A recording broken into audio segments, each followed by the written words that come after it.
It wasn't bad. So that was our first live day. Did rebel drills, one of our competitive drills, and then that last team session at the end, we did 15 scripted plays, and then we ended up getting in 35 overall live. So it was good to get out there. We're doing a lot of fitting and stuff like that, so it's good to see some live tackles.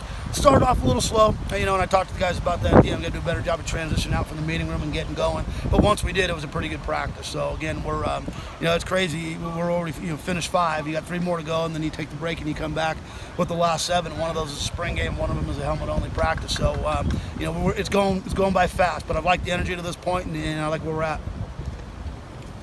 at. Last year, Armani, as a freshman, you guys, took your share of deep shots. You like to take advantage of his arm. In terms of completion percentage and being more accurate, have you seen anything in the spring, or is there anything that you want to do offensively or coaching-wise to sort of get him to, maybe just complete more or keep the chains moving? Yeah, absolutely. I mean, that's one of the biggest things, is getting our completion percentage up. But part of that is the way we call it too, calling it around his skill sets. And it's no mystery the teams that are going to play us. I mean, he's a big RPO guy. I mean, that's kind of his niche, and he's a good vertical, ball thrower. That intermediate game, we're going to do some of that quick game stuff, but we don't have to have a ton in for him. We just got to be able to run the ball as consistently as we have, and do a better job at the RPO game, and then do a better job getting the ball down the field, taking shots. And a lot of that will be predicated on that O-line. We really only lost 2 guys that played much last year. So we got a veteran group coming back, a little beat up right now, but they'll be ready for the fall. So with him, a lot of it's mechanics still. I mean, you're still working on that front leg, not locking it out, and getting him to get some good upper body rotation. And I think when he gets those things down, you'll see the completion percentage go up. But so far in spring, for example, yesterday in 7-on-7, we were over 70%. That's good, but you want to see that consistently throughout. So he got a couple up and down days, but for the most part, I think he's really progressed. You mentioned banged up leg. Is that Brayton on crutches? Yeah, so he got stepped on and he tore one of the ligaments in his toe. So hopefully that's, a couple of week type deal, and hopefully it doesn't need surgery, but we'll see.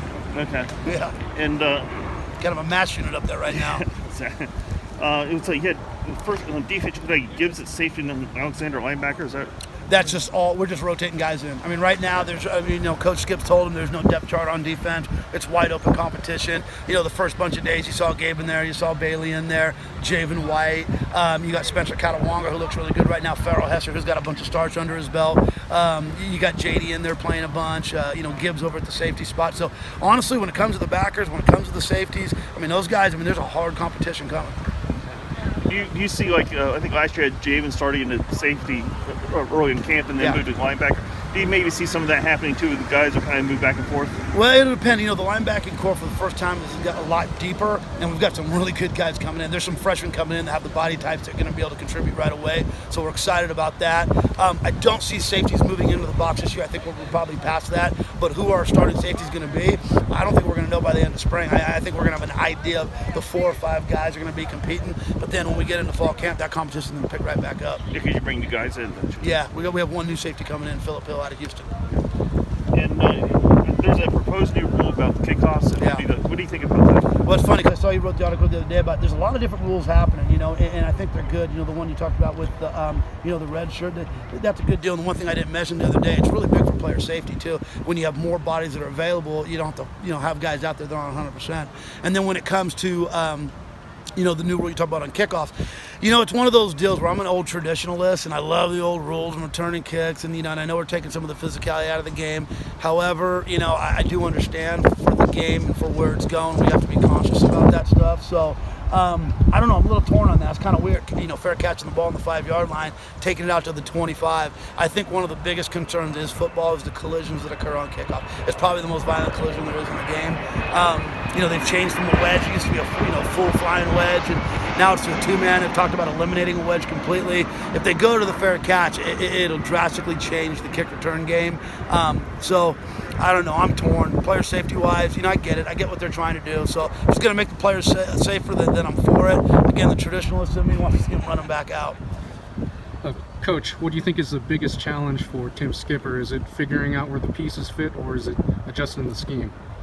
I don't think it's adjusting the scheme. I think it's just continuing to player develop. I mean, we've got a good group of guys. We've got to do a better job again of tackling in space. We've all seen it, the last couple of years, and it's really hurt us down the stretch at times. So he's done a good job of not putting in too much, not installing too much, and really focusing on just being fundamentally sound in the things that we do. So there's some areas we're better than others, and as we go through the process, we're gonna have to figure out how to help out in those areas so we can become better.